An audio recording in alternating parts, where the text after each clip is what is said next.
flood analysis for the Hamlets of Shandaken-Allaben. As some of you may remember, or some may not, back in December, January this past year, we started this project. We asked people to come up. We had maps here, asked them to mark them out. We have the folks from Malone and McBroom. We have Mark and Miguel here tonight.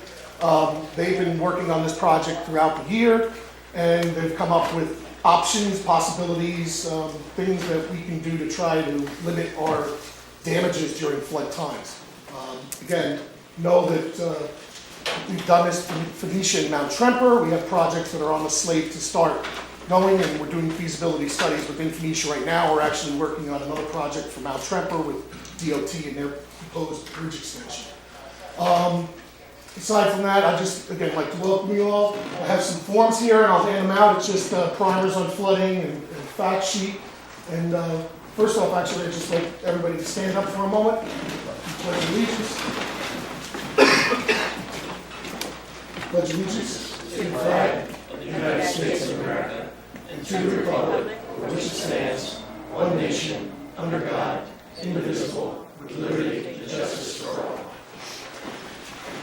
Thank you all for coming, and there'll be plenty of time for questions at the closure of his proposed report. This is Mark Carabato with Malone and McBroom. And I'll hand these out. Thanks, Rob, and hi, everyone. We've published a draft report, which at the end I'll explain how you could access it to read it, because I'm going to go through a lot of information, and there's also a lot of information that's in the report, a lot more details that I won't be able to cover just in our time tonight, so I encourage you to access the report online. We'll also provide some copies to the town hall so people could get hard copies to look at. So we started this process about a year ago. A lot of you were here. We gathered here, as Rob said, and we had some maps similar to these ones and collected a lot of information on flooding and flood damages to get the process started, and that's a very important component to help us understand. So as Rob said, I'm Mark Carabato with Malone and McBroom, and with me is Miguel, who helped me on this study, and there were others as well, several other people involved as we went through this process. It wasn't just the two of us getting this done. We had people of various areas of expertise assisting us. And just to, we went over this at the beginning a year ago, but this is kind of an overview of what's involved in a local flood analysis, or an LFA. We started a year ago with the public input. We had the meeting here on December 20th, 2016, and that was on the local station as it is tonight, and then it was also put up on YouTube so you could go back and watch that process if you weren't involved at that time. And then we do an engineering analysis. We use hydraulic modeling to look at different flood mitigation alternatives. Can anything be done with the channel, with the floodplains, with the bridges in the project area to help reduce flooding? Then if there are projects that seem to have some merit, or there's properties that we might be considering or that are often in the way of flooding, we could look at a benefit cost analysis, which really just looks at the benefits of the project if you're able to reduce flooding over time, and benefits are basically avoided damages. If we have flooding in the future, and due to some project there's no flooding, then those are benefits, and we're able to weigh that against the cost of the project. So that's a benefit cost analysis, and it gives us an indication of whether a project is cost effective and worthwhile. And we go through that process, and I'll talk a bit more about that. We identify some sources of funding, which we have, and we come back at the end with an LFA report, which at the end of my talk I'll explain how you can access that, and we could get your comments on that. So an important part of this process is this group, the Shandaken Area Flood Assessment and Remediation Initiative, or SAFARI. And you see all the different agencies and organizations and businesses and individuals who make up SAFARI. Many of them are in the room here. After our initial kickoff of this flood analysis here a year ago, I met with SAFARI probably I don't know, 5 or 6 times to share our results, talk about strategies, talk about results, and they helped us to kind of pare down some of our recommendations. So they were very important in this process. I don't know, maybe you guys just want to identify yourselves. The ones in the room here were involved with this bar. Yeah, so 10 or so folks, very helpful as we went through the process. So this is the project area shown on the screen here, outlined in red. And the main water course running through the project area is Esopus Creek. And then also the tributaries, Bushnellsville Creek, Peck Hollow, Fox Hollow, and Broad Street Hollow, which are all tributaries to Esopus Creek. And the area outlined in red is the area that we analyzed. So in some cases, like Bushnellsville Creek, it goes quite a ways up the tributary, and in other cases, like Fox Hollow, just a short distance up the tributary. Now this is that same map, but this shows the different zones as identified by FEMA.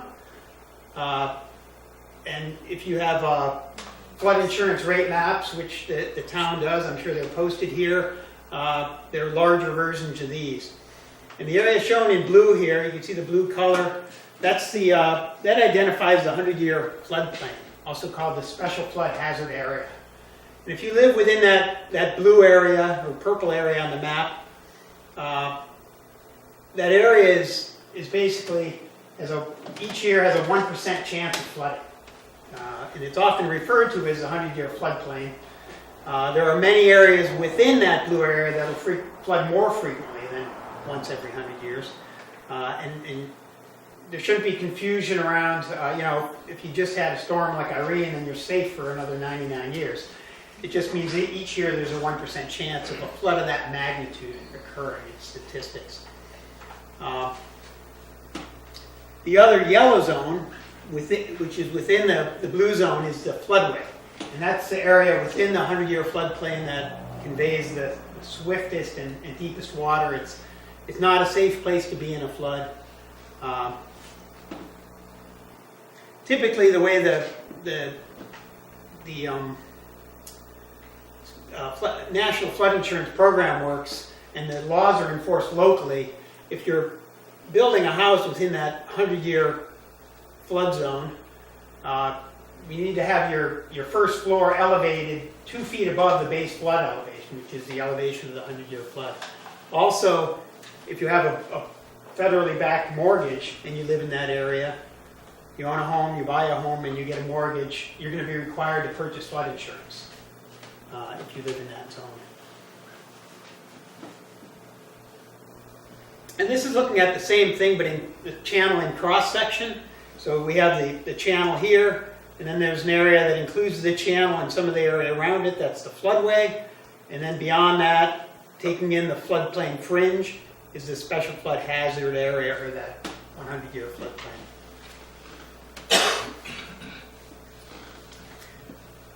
Now, Esopus Creek and its tributaries have had a history of flooding. These are, if you look at our Allaben gauge, which is a USGS gauge, it measures stream flow. It measures stream flow on a daily basis, but one of the things it does each year is it tells you going back into quite a ways, back into the 50s, tells you the peak flow that occurred each year. And we're able to get a list of floods going back to 1951 here, and you can see on the right, they're kind of ranked by magnitude. So the biggest floods are at the top, the biggest one being Irene in August of 2011. And the discharge on the right, that's the amount of water moving past the gauge. So that's CFS is cubic feet per second. Cubic foot, you can imagine a cubic foot of water moving past the gauge each second. So on Irene, we had about 29,300 cubic feet moving past that gauge, which is on the bridge at Fox Hollow. We're just downstream of the bridge. And you can see going down floods of less magnitude. We had this one in 1981 that was about 6,500. This is looking at that same information, but on a graph. So this is the gauge information each year going across the bottom, starting from the 50s up until 2016 is the last year on here. 2017, we still have a few more days to get another peak flow, but that'll go on there at the end of the year. You can see way up here is Tropical Storm Irene at 29,300. And the lines going across are the return intervals. So we have a 10-year flood, is about that magnitude, and a 50-year flood. So on Esopus Creek at that location, the Irene was greater than the 50-year flood, but less than the 100-year flood. And just for reference, this was back at the end of October. Around Halloween, we had a pretty good discharge and rain event. We just put that on there for reference. That was about 3,000 CFS, 3,090. And you can see the line on the graph. It was about a 1.7-year flood event. So while it was a pretty good flood event, it didn't come anywhere close to Irene. It was larger than quite a few of the peak flows from quite a few of these years. And then there were others that were larger. And I think so far this year, that is the biggest flow. So unless we get something big in the next 2 weeks, that dot will go onto this graph. Now, as we said at the beginning, we try a number of different flood mitigation alternatives. We do this through hydraulic modeling. The first thing we often look at is bridges. And there's quite a few bridges in the project area. The reason we look at bridges, in a flood, a bridge could overtop. A bridge could have water go around it, so that the deck of the bridge, if it's perched, the deck stays dry, but water goes around the bridge and floods an area.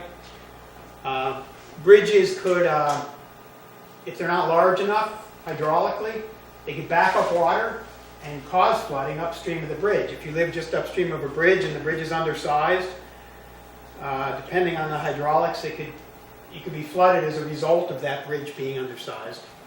And then bridges are prone to jamming. Some bridges, they could get jammed with sediment, cobble, and gravel from the stream. They could get trees and branches clogged in the opening of the bridge, which limits the opening of the bridge and then creates flooding.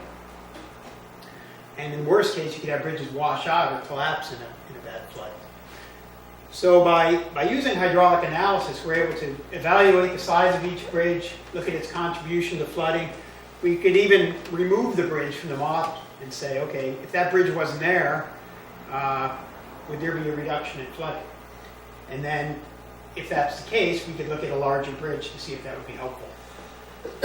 And then we look at changes in the channel or in the floodplain. We're able to go into the hydraulic model, open up the channel, widen the floodplain, excavate down the floodplain or deepen the channel and see if that helps reduce flooding. And we had two particular areas that were pointed out to us, both at the public meeting that we had and then at Safari. The area around the confluence of Bushnellsville Creek and Esopus Creek. The creek had actually changed course there during Irene, and there was a lot of sediment, so we did a number of different iterations there to see if we could reduce flooding. And then also down near the portal, and I'll talk a bit more about those. And then we also look at relocations. Sometimes there's a house that's flood prone. There's nothing else we could do to reduce flooding there, so we could look at voluntary buyout programs. We could look at elevation of structures or flood proofing, anchoring of utilities. So we'll make some of those recommendations and look at those as well. So looking first at bridges, I'm going to go through the bridges. There's a lot of detail on the bridges. I'll try and go through it quickly. Please stop me if something's not clear, if you have questions. And as I said, there's a lot more detail in the report. There were two new bridges when we started this project that were just being finished up, their construction. The Route 28 bridge over Esopus Creek, and then the Route 42 bridge over Bushnellsville Creek. So we had to go into the model and basically take the construction plans from the DOT and put them into the model and make sure they worked hydraulically. So that was one of our first steps, is getting our model updated. But then we looked at many other bridges as well. The ones highlighted in green here, the green text, were either undersized or overtopped or flanked. So we looked at those more closely. And I'll step through those one at a time. First, we looked at the County Route 47 bridge over Creekside Drive. And we knew this bridge, we wanted to test it for hydraulic adequacy. We knew it overtopped in Irene.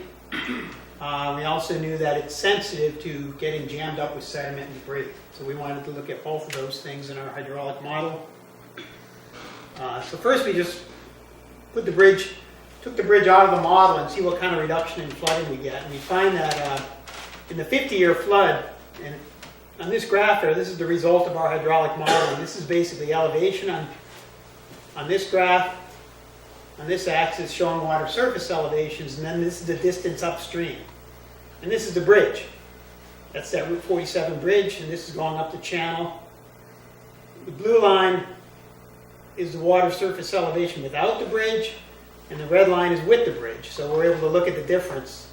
If that bridge wasn't there, how much of a reduction in water surface elevations we'd get. This particular graph is for the 100-year flood. When we run it for the 50-year flood, we don't see a lot of difference. We see some decrease here in the 100-year flood. It's not a lot, and there's no buildings just upstream of the bridge. Because the channel is pretty steep, it diminishes as we go upstream. And even without the bridge there, once you hit the 100-year flood, water's coming out of the channel and flowing down Route 42. So the bridge isn't really contributing to flooding at this location, even though it overtops in the bigger floods. We were able to go in and get the DOT bridge inspection reports for this bridge, which were very helpful. They had collected them every 2 years, 2008, 10, 12, and 14. And when we looked at those, they included measurements. Each year, or each 2 years, the DOT would measure from the deck of the bridge down to the bottom of the channel. So it gave us a nice, view through time of how this bridge had changed. And we could see there were some channel adjustments and changes in the bed of the channel between 2010 and 2014, and that probably relates to the changes in watershed during and following Tropical Storm Irene. We also noted in the DOT report there was lots of woody debris contributed by Irene, and that there were lots of aggradation under the bridge following Tropical Storm Irene. Aggradation is when the sediment builds up under the bridge. And there was the formation of a cobble bar under the bridge. So what we're able to do, looking at those DOT bridge inspection reports, so this graph is looking into the opening in the bridge from upstream. So it's like in this photo, you're upstream of the bridge, you're looking right at the opening. This is the exit of the bridge, so this is looking from the downstream side, looking upstream. And the lines represent the bottom of the channel in different years. So you can see in 2008, the blue line, and then 2010 was pretty similar. Then 2012, it dropped way down. That was right after Irene. So there was some scour going on in Irene, and then afterwards, the channel bed came way up. And we somewhat similar pattern at the downstream side of the bridge, although the changes were a bit different. So definitely, perturbations, changes in the channel really changed the opening of that bridge. And what we were able to do, take our own measurements, we were able to take the hydraulic model and basically the changes that had occurred since the model was set up, then we were able to make those changes to be reflected in the model. And then we could add sediment to the bottom of the model in the bridge. So we're add a foot of sediment, add another foot of sediment, and look at how quickly it changes the ability of that bridge to pass the flood flows.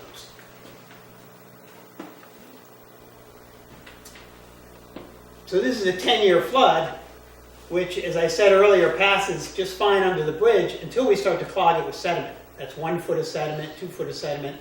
And by the time you block that bridge with about 2 feet of sediment, it's really starting to back up behind the bridge, and the bridge could barely pass the 10-year flood. And so on up the scale. The 25-year flood, now it's being overtopped with 2 foot of sediment and pretty much overtopping with 1 foot. So what this tells us is that the bridge is very sensitive to clogging with sediment. It's prone to lots of material moving in the channel, grading under the bridge. So what we recommend there is regular monitoring and measurements of that channel every year or perhaps every 2 years, and then especially after a big flood event or something that actually moves a lot of sediment. And it may require periodic removal of sediment from under the bridge. Now, if that's done, it's important that the removal of the sediment be done carefully. You don't want to over deepen or over excavate, because that could lead to head cutting. It could lead to an unstable channel and actually make conditions much worse.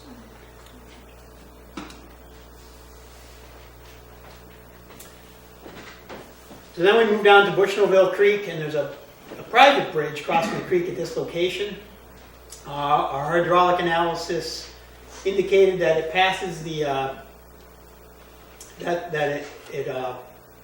all the flows that we modeled kind of backed up behind this bridge. This bridge was undersized. I believe it may have washed out in Irene and then was replaced, which, you know, our modeling can't tell us whether it's going to wash out. It can tell us whether it's undersized. And it does show a backup of flood. In the 10-year flood, it actually causes a backup of water that affects one of the nearby houses. And on the 25-year flood, water gets out of the channel and gets out onto Route 42, which would not happen if it weren't for the contribution of that bridge. Although by the time you get to the 50-year flood, water's getting out of the channel anyways. We look at Esopus Creek and the Fox Hollow Bridge over Esopus Creek. This one was kind of interesting. When we looked at the 25-year flood, water really backs up behind the bridge.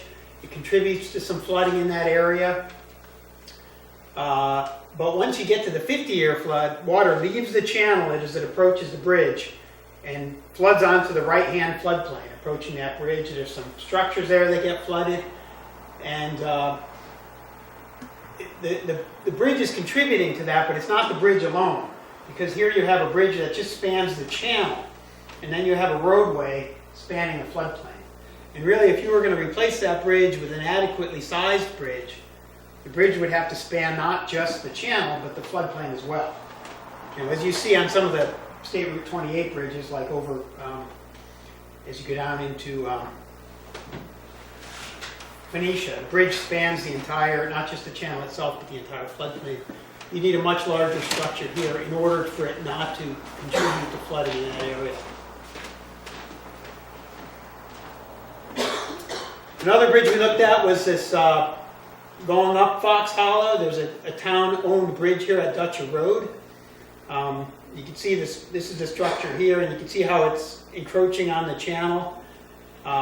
This bridge is undersized. It floods in the 25-year flood and everything bigger. And if the water, because it backs up behind the bridge, gets out on Fox Hollow Road and floods the road. When we take the bridge out of the model, the water remains in the channel. This bridge is a real constriction now. And this shows the results of some of that hydraulic modeling. I won't go through all the graphs, but that bridge there is undersized. Then we looked at the Route 28 bridge over Broad Street Hollow. And we found that there's, it doesn't really constrict flows from the 10-year flood up to the 50-year flood.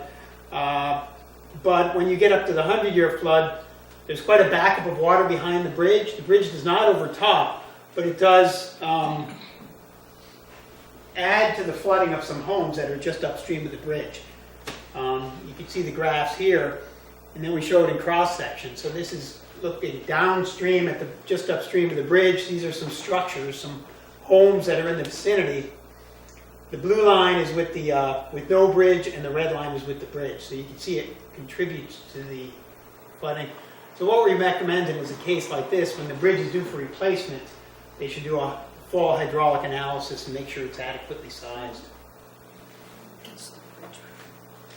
So that was kind of a summary of the bridges we looked at.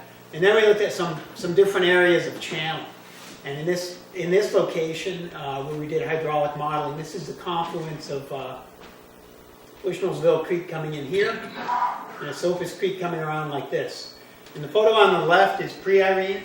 It's from the GIS Clearinghouse aerial photographs. The one on the left is 2009. and the one on the right is a recent image from 2016, and you can see a lot of change in the channel there.